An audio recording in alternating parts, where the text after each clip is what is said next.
I want to introduce my beautiful bride, Cari, who is just the light of my life and just amazing. I'm going to give you the tall stool. I have a very long torso, so I'm going to take the short stool. And I also want to introduce our mystery couple, which is, give a drum roll, Hayden and Liz Hensley. Come on up. Liz is actually on our board, and Hayden was the president of the student exec 2 years ago. And they've just been a great couple. And she did the silhouette lab that we did a couple of Wednesday nights ago. Who all was at that? Raise your hands, right? Okay, so some of these things may sound familiar if we get to those. I want them to kind of tell a little bit about their story, just how they met, and just the high points, 2 or 3 minutes, and then we'll get into the Q&A. And if you have any questions, throw them up there. We'll try to get to them as we can. And Delaney's going to be reading those questions off to us. Okay, so go ahead and tell us a little bit about your relationship. Go for it. Okay. All right, so let me think back. So Hayden and I, WT, Wesley, we knew of each other for quite a few years before we were even friends. We just had different friend groups and different circles that we hung out with. So we didn't really know each other for a long time. I remember 2 posts back when we were in the ballroom. Back in the day. We used to put trussing up.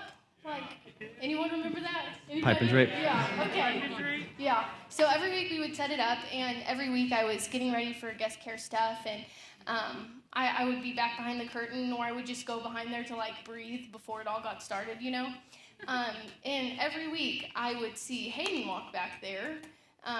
Mind you, we're not friends or anything at this point, and he would go back there and pray before 2 posts started. Nobody knew he did that. He never told anyone he was back there praying, but I would see him every week, and so I figured out that he was praying over 2 posts before it got started. And I remember thinking, man, I have a lot of respect for that guy. But I didn't really think into it, right? I was just like, that's cool, good for you. Keep doing your thing. And so, anyways, I'm trying to think when it changed. Well, we started becoming friends after a trip we took with Scott Cooper and Katie Taylor and Cy one time. And we took a trip, and I remember up to this point, we had kind of started liking each other, and so we were at the avoidal phase, we were run the other way. Because God couldn't be in that. Do what? Because God couldn't be in you guys actually liking each other. Yeah. And so, anyways, that whole trip, I'm just weird, and I was super single, the most single person ever. And so I was I do not, I'm avoiding this at all costs. But we ended up sitting next to each other in the back of the car on the way back, and we ended up just having a really good conversation. And then I was okay, here we go. I like him. So anyways, then we just had a friendship for about 2 months, and then we started dating. So, yeah. Yeah, spoiler alert, I liked her as well. Yeah. Still do. So, yeah. Our first date was, is anybody official in here with the law or anything like that? Okay. No police officers, okay. Hey, Dan. It's just going on YouTube. Dan's a police.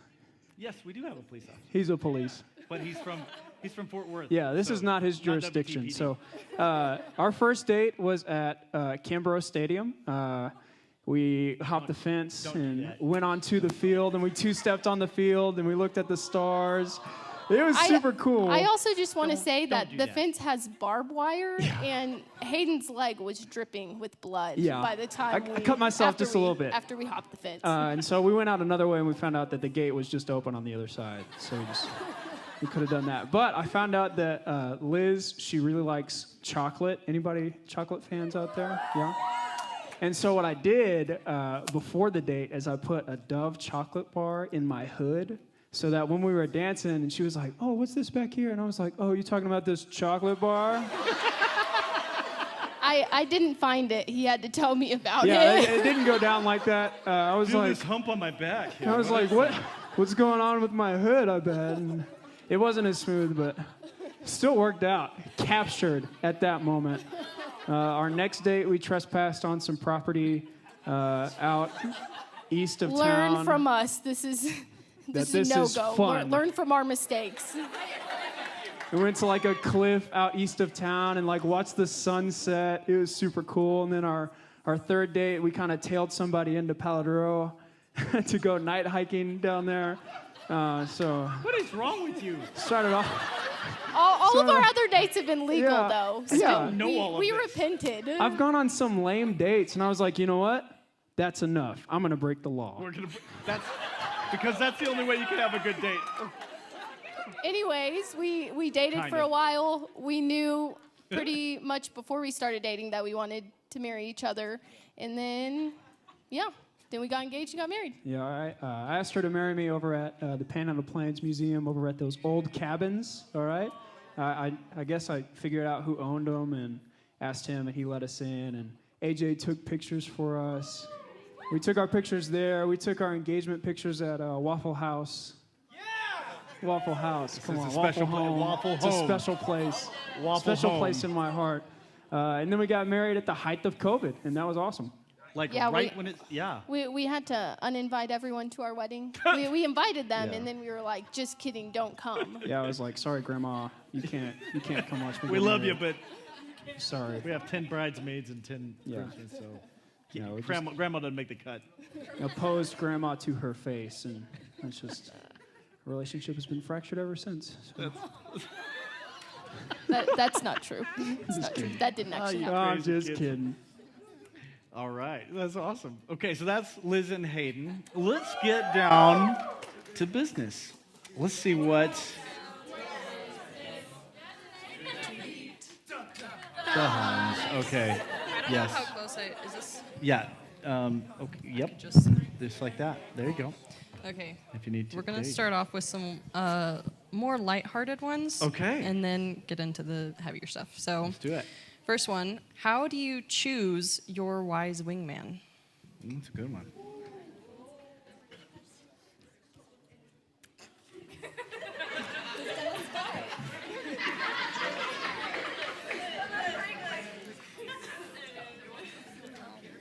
Go for it, Kara. I imagine this is going to be one of the easier ones. Okay, then I'll start. If you have a sexual question, ask Cari. She'll turn red. It'll be funny. Thanks. Okay. So I had an answer. Thank you. Go for it. So basically, I think your wise wingman is someone who has your best interest at heart and has proven that time and time again. And someone who will be honest with you, who isn't afraid to hurt your feelings if it's for your good. And someone who knows you well and knows your silhouette, like has seen what you want in someone, and will help you decide if that person fits that or not. Yeah. And the wise part, man, they're after God. They're going hard after God. Yeah. Cool. Boom. And so my goal is to try to, because there's a bunch of them, so we're going to try to answer them as short, because I could talk forever, so I'm going to try to do like 30 second, maybe 1 minute answers. 30-minute answers on all of them. You're going to be here till 6 in the morning. It's going to be forever. Go ahead. Okay. This is a fun one. Why does my mind go blank when I try to talk to someone I'm attracted to? Don't Hayden. laugh. Don't laugh. And maybe how to overcome it? That's a good question. Hayden's mind goes blank all the time. Yeah. I mean, yeah, my mind is just that way most of the time. It's more of a blessing than a curse, I feel like, just being able to think about nothing. Whew. Did your mind ever go blank when you talked to Liz? Oh, yeah. Oh, yeah. Yeah. Okay. So what do you do about it? Wait, what's the question? Why does your it mind happen, go blank? and maybe how to overcome it? It's because she's so pretty. How to overcome? Because why does it happen? It's because you're attracted to that person. I think you just answered it with the question. How to overcome it? Just say something. Just start going for it. I think out of the abundance of the heart, the mouth speaks. So there it is. Yeah. You can also plan questions ahead. Yes. And be intentional with that. Yeah. So if That's you're good. there's going to be a lull in the conversation and I'm going to be really awkward. Just think of questions that you can ask ahead of time so that when you go in, you're like, boom, next question. I got it. What happens if you forget the questions because your mind goes blank? Have them written down. Okay, I don't know. no joke. Cari she did not like the phone. Still to this day, does not like the telephone, to talk on the phone. And I'd call her up and be like, hey, Cari, how's it going? And she'd be like, hi, I'm fine. Okay, I got to go. I'm like, whoa, hold on. What do you think of the color blue? It's fine. I got to go. Oh, whoa. How many siblings do you have? One. Oh, okay. So I had to literally write down questions, and I'd be sitting by the phone. I'd be waiting for that lull, and I would ask the next question and try to keep her on the phone as long as I could. Because we didn't have texting, or Yeah, we else didn't he have probably could have talked to me a little easier. Probably could have. Yeah, so write down questions. That's a good answer. That's a good answer, Liz. I did that. Yes. Okay. That's right. How do you make your crush or relationship yours and not everyone else's? Mikey, I knew you would love that question.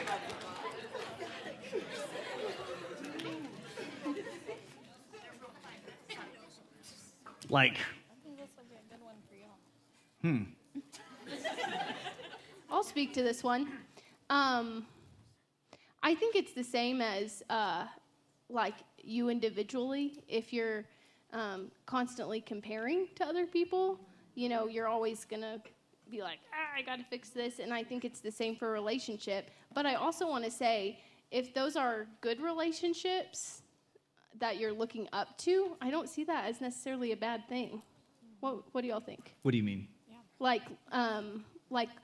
Not comparing, but if you're looking up to a godly relationship, I feel like it would be okay to say, almost compare it in a way that's I want to be like that relationship. Totally. And last week we talked about the Song of Solomon, about how it said all the maidens love you, right? And it's because he's a guy that if I'm going to date somebody, I want to date that guy. And that was Song of Solomon. But she says, but please pick me from among all the maidens. You guys remember that? Yep. And so, again, it's the thing, if you have to jockey to get to that position or force your way into almost anything you have to force your way into, it doesn't really turn out good. And so it's almost like you got to let God open those doors. And now she stood up, she held her head up high, right, Hadassah? She held her head up high and was like, this is who I am. And if he doesn't receive it, somebody will. Amen? And so you don't want to have to force your way in, make yourself known. But once but if he's dating around a lot of people and he can't settle, then just that's when it's time to walk away.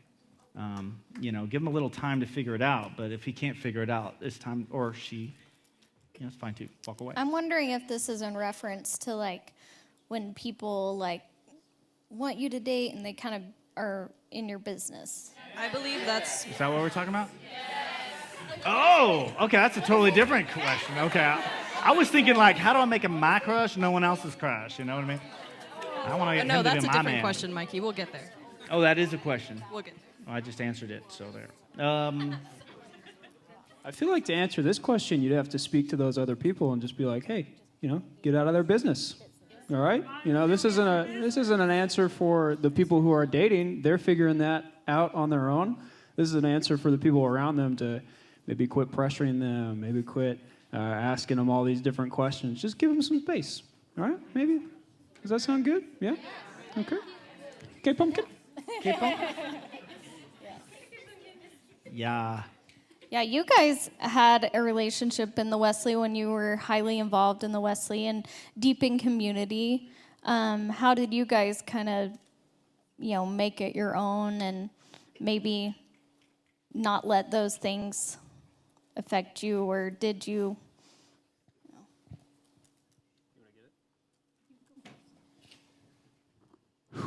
Okay. All right, ask it again. I'm ready. So since you guys, were well-known, both well-known, well-liked, a lot of people were all interested when y'all got together. How did you kind of form, who you wanted to be as a couple and kind of stay in community, but also, make it your own relationship, I guess? Yeah.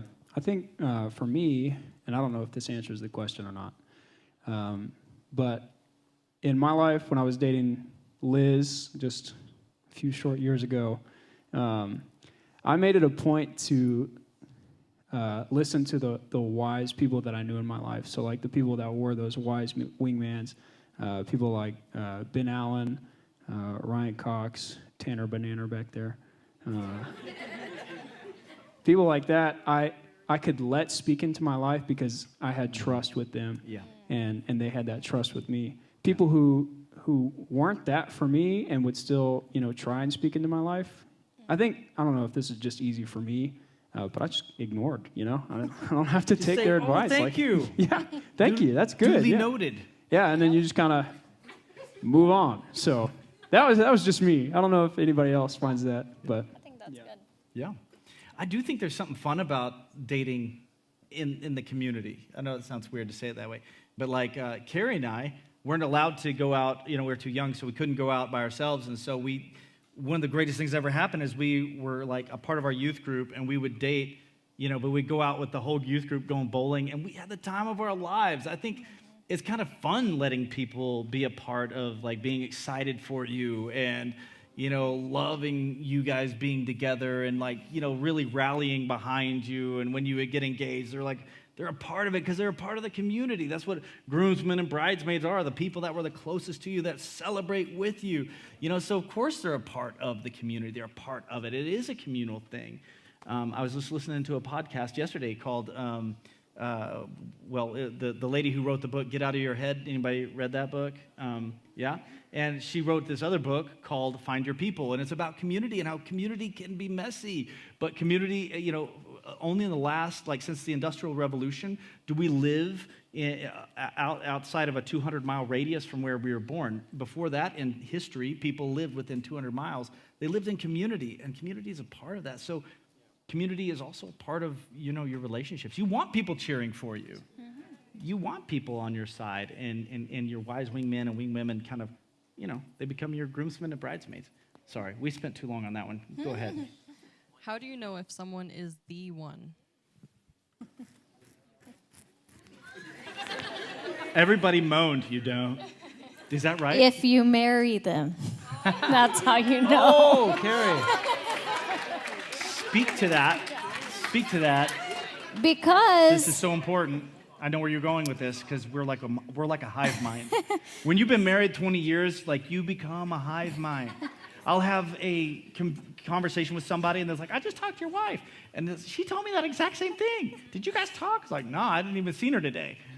Yeah. So we have a hive mind. That's marriage is commitment. Now you may find somebody who fits your silhouette and has all those qualities. But if you don't walk down the aisle with them, that was not the one. And so, once you have walked down that aisle, that's them. You chose them, and you are committed to them, and you are committed to them before God and before men. And so, that's when it becomes yeah, that's when it becomes the one. And I think that we just idolize this feeling of like, oh, that's the one. And you may have an inkling, but keep that inside and pray about that. And don't ever really allow yourself to be like, he's the one, she's the one, until you're married. Because until then, it is up in the air. And Mikey and I dated 4.5 years. And all the time, we had a pretty good idea that we were probably going to get married, but we would never allow each other to be like, you are the one for me, because it wasn't set in stone until then. Yeah, I was waiting. God would speak to me about other things, but he would never tell me she was the one. I was like, God, do you want me to break up with her then? He's like, no. I was like, do you want me to marry her? I'm like, God, tell me, is this the one? And he said, Mikey, I was driving in my car. He's like, I want you to look in your floorboard on your passenger side. And I looked in my floorboard, and there's trash up to the seat. It was burrito wrappers, Coke things, and everything. And he says, that's how you treat your stuff. And he's like, if I told you that she was the one, you would start treating her like that, So he's like, she's not yours. She's never going to be yours. Okay, check this out. You will always be a steward of her. And one day you're going to give her back to me, whenever heaven, right? And I'm going to be like, how did you treat my girl? And that puts the fear of God in my heart, man. Like, I do not mistreat her. And if I do, I am as quick as I can be to apologize. Because it says in Malachi 2:14 that if you treat the wife of your youth harshly, I ain't even listening to your prayers. So you can pray whatever you want to pray. If you treat other people wrong, I ain't even listening to you, son, girl. If you treat your husband, I'm not even listening to you. If you treat each other bad, that's why it's like, why is God not, talking to me? Well, are you treating people bad? Because he's not going to listen to you if you're treating people bad. Anyway, that's a whole nother thing. Anyway, let's go on to the next one. How do you continue to be the Christian influence on a friend who is in a relationship that you don't support? Okay, that's a good one. Hayden. How do you be a Christian influence? So you're the friend. So you're the friend. Yeah.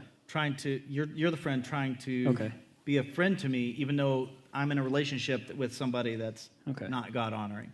I think the best friends for those situations are the friends that can express that in a loving and gentle way and just be like, hey, let's look at what you're doing right here. Let's look at this whole thing, and let's talk about it. Because obviously this isn't living up to your idea or the idea of a good relationship, and that girl, that man may not be what your silhouette is if your wingman does know your silhouette. And just be able to have those really honest conversations, they can be completely life-changing. Yeah. I wouldn't be where I'm at in my life without Ben Allen having those really hard conversations with me. Mm-hmm. Yeah. Yeah, and there's a moment whenever it was kind of like make or break. Your friendship was on the line. Yeah. And he was able to speak into your life. And right. Yeah, I dreaded seeing Ben. Because you knew he'd tell you the truth. Still sometimes do, but... But did you love him more for it? Did you hate him for it? I loved him more. Every time I think about those conversations, I'll call Ben and be like, Ben, I know I've said this before, but thank you, and I've been so appreciative of it. And I hated those conversations, but they were so necessary. Yeah. And I'll thank Ben, forever. Yeah. And it says in Galatians 6:1, those of you who are spiritual or in a good place, correct. Try to bring those who are, struggling, correct them gently, lest you be, and consider yourself, lest you fall into the same temptation, all that stuff. But it says correct them gently. It's so important, And then you keep being their friend like you were prior to that conversation, after the conversation. You have that real conversation, and then they're still your friend, right? You keep going just like you were beforehand. And where some people go wrong is they're like, well, if you didn't listen to my advice, then I'm not going to be your friend. Well, that's a little bit manipulative and a little bit controlling. Does that make sense? It's like, I will only be your friend if you listen to what I say and take my advice. Now, that's not a friendship. That's a master-slave situation. And so you say your piece, and then you go on your way and be their friend. Unless they're going down a path that's like, they're getting into things that, like, it's pulling you down, and you say, man, I have to unyoke from you for that. But if it's, it's like, you know what? I spoke my piece, and now we're going to be friends. How do you continue to keep God at the center of the relationship? Most important question. Cari?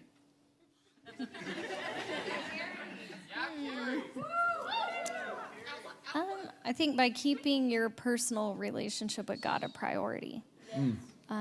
All the time, even if you're married, even years down the road, even if you have kids, distractions, everything. Your marriage and your dating relationship can't be centered on God if you aren't centered on God. That's good. And that has to be both parties. Does that get easier when you get married? Gets harder Does when that you get get easier married. when you have kids and you have less time? Gets considerably harder when you have children. When they're always pulling at you, mom, Yes, mom. yes. Yep. So if you can't have a relationship, a personal relationship, an intimate personal relationship now, boy, you're definitely not ready to be in a relationship, because that can lead to marriage, and then you really won't have a personal relationship with God later. Amen. Amen? That's good. Okay. This may be a similar answer, but how can you start over in a relationship? Like if your relationship has fallen away from God, how do you recenter it on Him? All right, Liz. Like your dating relationship or just Yeah. We'll say dating relationship. Yeah, like both of you have like made each other the center maybe instead of Him. Like how do you realign it? Man, that's a good one. Yeah, I say, that's a really good question. Kudos to whoever wrote that question. Okay, read it one more time. Sorry. Right. How can you start over in a relationship? Like if your relationship has fallen away from God, how do you recenter it on Him? I think almost kind of what Cari said is to stop as an individual and say, is God my center?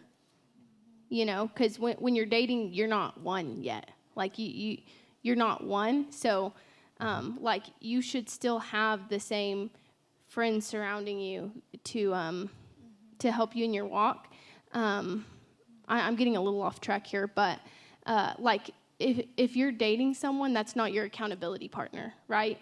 That's really So important. Say that again. if you're dating someone, that's not your accountability partner. So you don't tell your girlfriend when you're wrestling with porn or something like that, No. right? Like, You should go to your close friends, your inner circle, and first of all, get before the throne of God and be like, God, I want to have you as number one in my life again.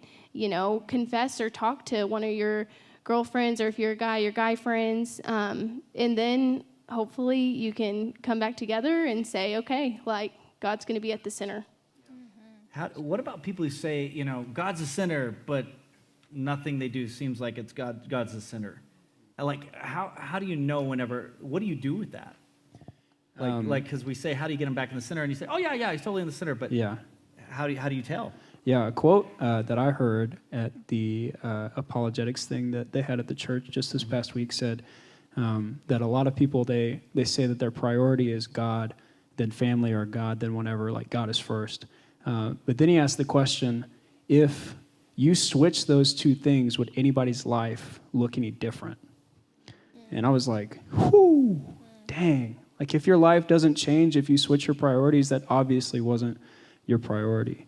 And so I think, before you even go into dating, the thing that you should be looking for is if that person is keeping God at the center of their life. Because if they're not keeping God at the center of their life as an individual, God won't be at the center of your relationship with them. So, yeah, did that answer the question? Mm-hmm. I would say this as we go on to the next question. I think it's really, really hard, because what happens is entropy. It starts at a state of high organization and it breaks down to a lower state, right? And so, and it also depends on how far off it's gotten. If you've been abusive to them, and every time you walk around them, they kind of shake like that. I don't think that might be something that might not heal. I think that we have to understand there are consequences to certain things that actually do break people and break things and end relationships and end certain parts of relationships. So that being said, I think to get it back on track, you almost have to take a moment or a season of maybe a month or so to just kind of get alone with the Lord and then see if you can come back. And if you go down when you get back together, that's not good. if you go up and you sharpen each other and you get closer to God, that is good. Yeah, that's good. That's your kind of benchmark. Did you have something, Cari? I just wanted to, I guess, clarify that how you handle that situation in dating is much different than how you handle that situation in marriage. Yes. With marriage, it is a vow you took before the Lord. It is something that you work on, you don't walk away from. But in dating, that's why you're dating, is so that you can figure out if that person's compatible with you. Mm-hmm. You can end it with dating, but with marriage, unless there's like abuse or infidelity, you don't end it. Okay, how do you know if you're actually attracted to a person or if you're just wanting someone?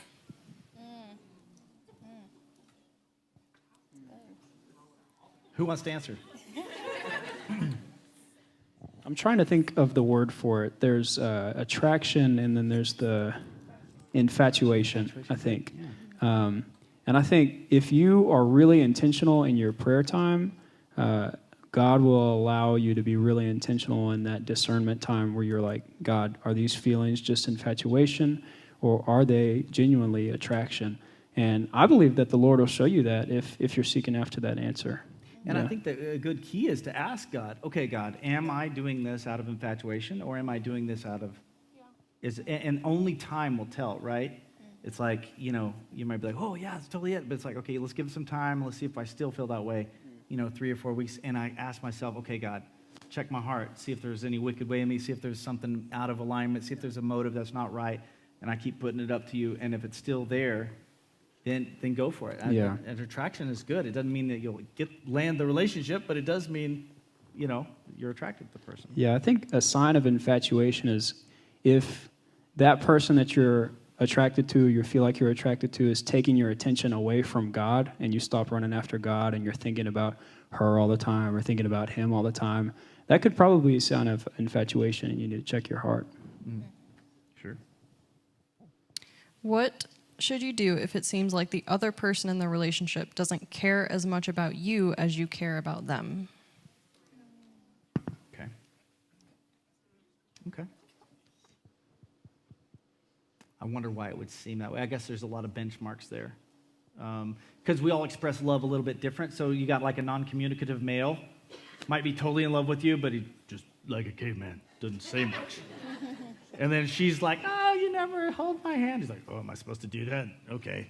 You know what I mean? Like there can be that. So it's like it might seem like he doesn't, but then if he really doesn't, if he's like ashamed of you, doesn't take you out in public, doesn't, you know what I mean? Is like just wants to hang out in the dark, and it's like I would be like, you know what? I got a little bit more self-respect for that myself than that, and I think you have to be willing and ready to pull the trigger on it, and say, okay, this isn't working. If I'm going down, that's not working. If I'm going up, that's good, and being honest with yourself,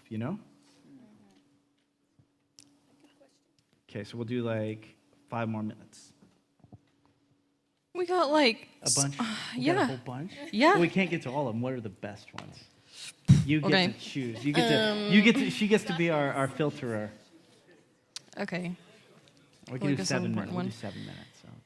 In a relationship currently and had sex before marriage, now what? We both love each other, but feel defeated. How can we move forward together?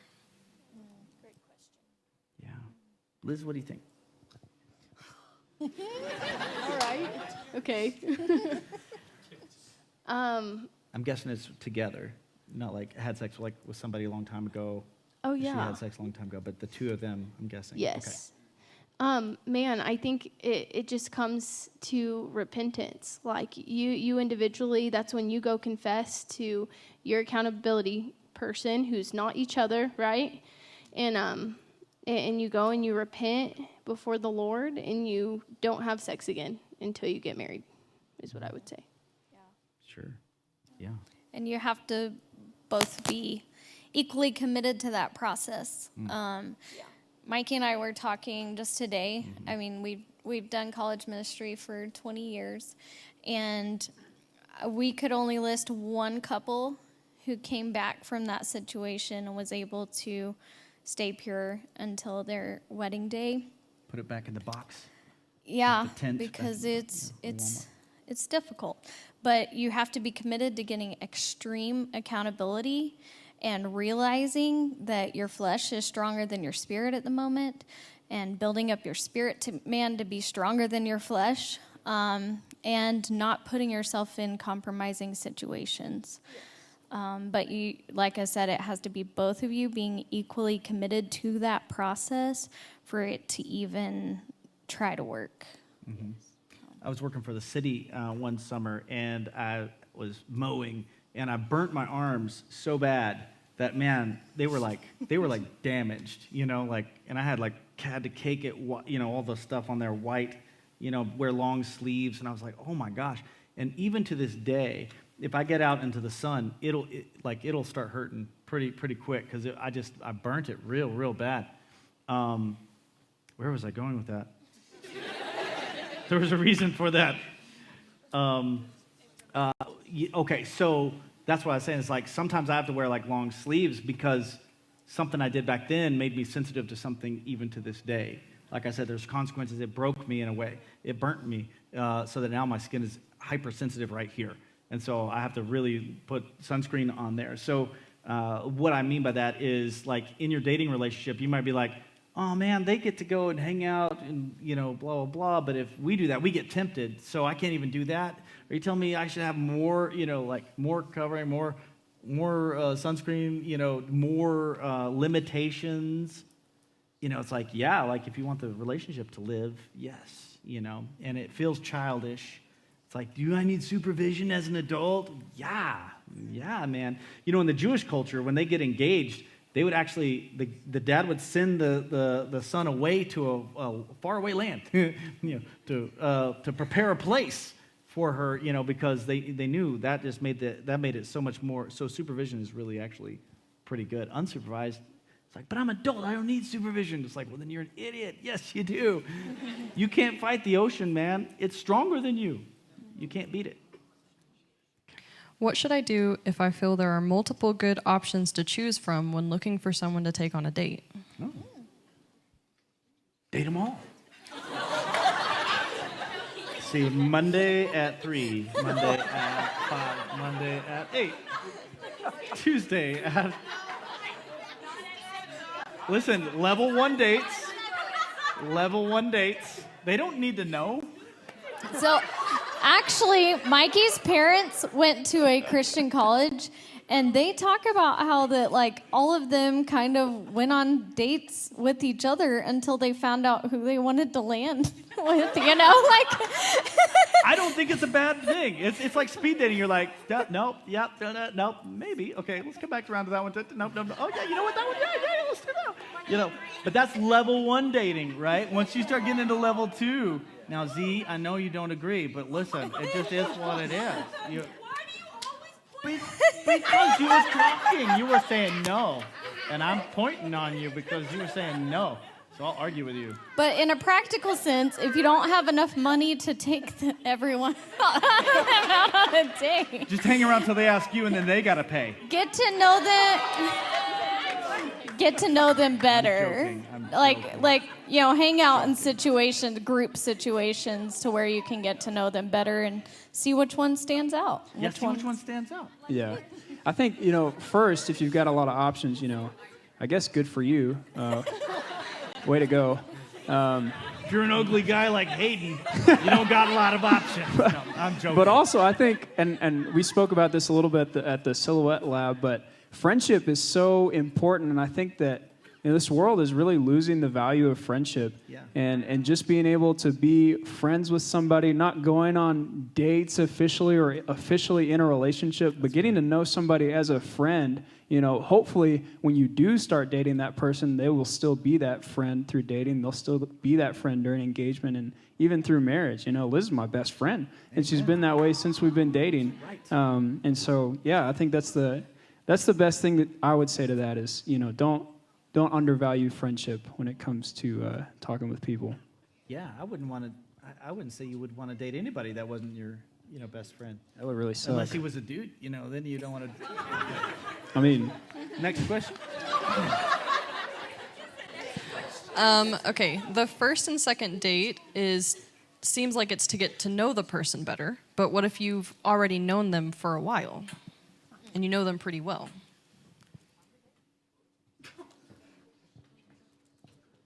Well, I mean, just keep getting to know them and do something fun, like go golfing or like, go on a fun adventure, like make memories together. Jump some barbed wire fences. go break Jump the some law barbed wire together. fences.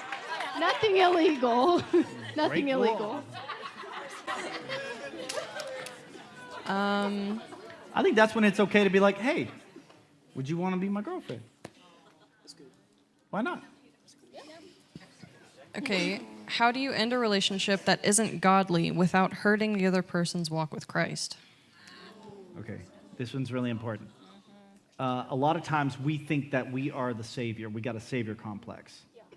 Okay, we have to really trust God in this, but imagine, and I use this analogy all the time, there's a wreck, and you're the first responder. You're out there, you're calling 911, you're like, I'm with you, I'm going to stay with you until, the ambulance gets here. The ambulance gets there, the firefighters get there, the jaws of life come out, and they're like, okay, please move aside. And you're like, no, I was here first. I got to see them through to the end. And they're like, no, we are the professionals. You need to move aside now and let us help them or they're going to die. A lot of times we get in the way between them and God. Now, it's always their relationship with God. They have to own that. If their relationship falls apart because you aren't together, then it might not have been there for God in the first place. Something else would take it away eventually anyway. So, again, that's why godly community is so important. If you are their go-to person, and you're like, we only have Bible study together, we only worship God together, we're only together all the time, then whenever you go apart, then there's no community to kind of help hold them together. So the first responder is never the last responder. It's just the first responder. So if you guys break apart, you both have that choice. Did I just serve God because she led me to the Lord? That was my question I had to ask myself. Or am I serving God because God is real and he's worth it? And I made that decision, and that's when my relationship with God actually took off.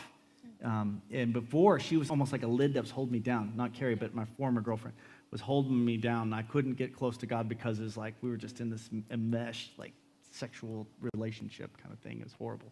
Calling ourselves Christians, but not much fruit. Yeah. I think, something just quick that I would say to that is that their reaction is not your responsibility. Your responsibility is to go about it prayerfully, to go about it gently. That's good. And how they react is really on them. Yeah. Okay, let's do one more because it's 8:59. We've got 1 minute. Is it possible for an abusive relationship to turn into a healthy one while staying together? I guess it depends on how abusive. I think if it's abusive, I think that means that one or the other or both are not at a place where they should be in a relationship.